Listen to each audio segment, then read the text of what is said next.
You didn't plan to stay this long. Nobody does. The salary made sense at the time, the benefits were too good to walk away from, the routine became the foundation everything else was built on. And now the life you built requires that paycheck to function. Not because you're weak, because the system was designed to work exactly like this. Every raise made leaving harder. Every benefit added another reason to stay. Every year added another layer you'd have to dismantle. Good jobs aren't hard to leave because they're good. They're hard to leave because leaving means dismantling everything built around them. And most people never even see the walls going up. Most people don't describe their job as a trap. They describe it as a good situation, a stable one. The salary hits the account on the same day every month. The health insurance renews automatically. The 401k contribution happens before the money ever touches their hands. The schedule is predictable enough to build an entire life around. Dinner reservations, mortgage payments, school schedules, subscription renewals. Everything runs on the same clock, and that clock is the paycheck. This is what financial stability looks like from the inside. Not wealth, not freedom. A system of recurring obligations that the salary covers exactly, not generously, exactly. The job isn't just income. It became the load-bearing wall of an entire life structure. Remove it, and nothing else holds its shape. Most people built that structure slowly, without noticing, one upgrade at a time, one commitment layered on top of another, each one reasonable on its own, each one quietly adding weight to the foundation, until the paycheck wasn't just convenient, it was the only thing keeping the structure standing. The logic makes complete sense on the surface. You earn well, you cover your expenses, you save a percentage each month, you have a plan. This is what responsible adults are supposed to do. Build stability first, then build from there. The good job is the foundation everything else gets constructed on. That belief isn't irrational. It's what every financial framework reinforces. Spend less than you earn, invest the difference, protect your income stream. And a stable salary is the most efficient way to do all three at once, so people optimize around it. They structure their lives to extract maximum value from what the job provides. Better apartment, better car, better baseline. Each upgrade feels like evidence the plan is working. Each new commitment feels like a reward for doing things right. The job is working, the plan is working, staying makes sense. And that belief is exactly what makes the structure invisible. Nobody questions a system that appears to be functioning. Nobody audits a foundation that hasn't cracked yet. The salary keeps arriving, the bills keep getting paid, and the idea of leaving keeps feeling less like an option and more like a threat to everything that was carefully built. The employer benefits from this arrangement far more than most people realize. A stable employee is a predictable asset. They show up, they perform consistently, they don't create disruption or require replacement. And the longer they stay, the more operationally valuable that predictability becomes. So the system is designed to reward it, not with freedom, with stability. The raise arrives and it feels like recognition. But a raise is also an anchor. It raises the floor of what leaving would cost.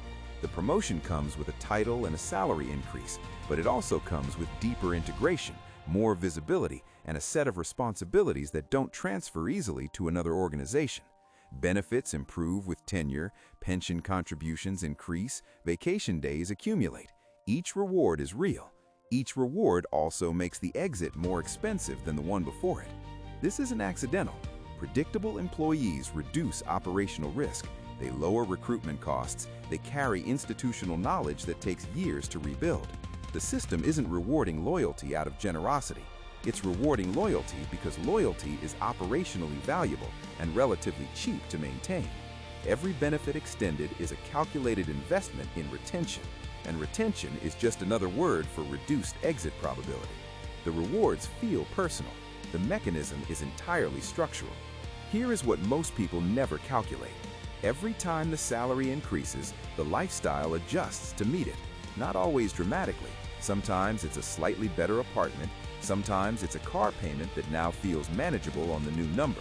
Sometimes it's just a quiet upward shift in what a normal month is supposed to cost. But the adjustment happens. And once it happens, it doesn't reverse with significant friction. The new baseline becomes the minimum, not the ceiling, the floor, which means the salary is no longer generating surplus, it's generating coverage. And coverage is a fundamentally different thing. Surplus creates options. coverage creates obligation. The raise didn't expand your freedom, it raised your floor. And a higher floor means a longer fall if the income disappears, a more expensive recovery, a narrower margin for error. This is the trade-off that never gets named in the meeting where the raise is announced. Nobody says this increase will make your exit more expensive. Nobody explains that comfort and flexibility move in opposite directions on the same axis. The system doesn't need to explain it. The trade-off executes itself automatically. Lifestyle expands to meet income, obligations expand to meet lifestyle, and flexibility contracts quietly in the background, while everything on the surface looks like forward momentum. The salary went up, the options went down. Most people spend years celebrating one without ever noticing the other. There's a point in every good job where the math stops working in your favor. It doesn't announce itself. There's no meeting, no notification, no moment where someone explains what just changed. The salary is now high enough that most alternatives pay less. The benefits are comprehensive enough that replacing them privately would cost significantly more out of pocket. The tenure is deep enough that starting over somewhere else means starting at the bottom of an entirely new structure, with none of the accumulated advantages. Every year that passes adds another layer to that calculation, and every layer makes a clean exit harder to justify on paper. This is the constraint mechanism. It doesn't operate through force or contract. It operates through arithmetic. Leaving isn't blocked. It's just expensive in ways that are difficult to quantify all at once, in the same moment, clearly enough to act on. You'd lose the salary differential, you'd lose the tenure benefits, you'd lose the institutional familiarity that took years to rebuild and can't be transferred to another organization. You'd be trading a known structure for an unknown one with no guarantee the landing is soft. And the brain doesn't process unknown structures as opportunities, it processes them as exposure. So the constraint isn't the job itself. The constraint is the gap between what staying provides and what leaving would require you to rebuild from scratch. That gap widens each year without effort. Most people feel it without being able to name it. They call it being comfortable. What they actually mean is the cost of leaving now exceeds the cost of staying frustrated. At year 1, leaving was inconvenient. At year 3, it was uncomfortable. At year 6, it requires a detailed plan that most people start and never finish. At year 10, the plan requires dismantling a life. This is optionality compression, not a single dramatic rock-in, a slow, compounding one. The number of realistic exits narrows every year the structure deepens and the obligations multiply. Early in a career, the switching cost is low. Skills are transferable, lifestyle is lean, obligations are minimal. The gap between leaving and recovering is measured in months, not years. But that window doesn't stay open. The mortgage sets a monthly floor that can't be negotiated down without consequence. The private health insurance cost is no longer theoretical. It's a real number that changes the math on every alternative. The salary replacement isn't just a job search anymore. It's a search for a specific income level that maintains a specific lifestyle, that services a specific set of financial obligations that have accumulated across years of seemingly rational decisions. The exits still exist on paper, but the criteria for a viable exit have multiplied so far beyond the original list that almost nothing qualifies. It can't just be a good opportunity. It has to match the salary exactly, close the benefits gap, justify the tenure sacrifice, fit to schedule the family depends on, survive the comparison to what's already built. Each added criterion eliminates another option, and the list of criteria only grows with time. This is the compression, not one large door closing, dozens of invisible filters narrowing the field simultaneously, until the space between staying and leaving collapses into something that no longer feels like a choice. The options didn't vanish, they just became something you can no longer afford to take. The salary hits the account again this month.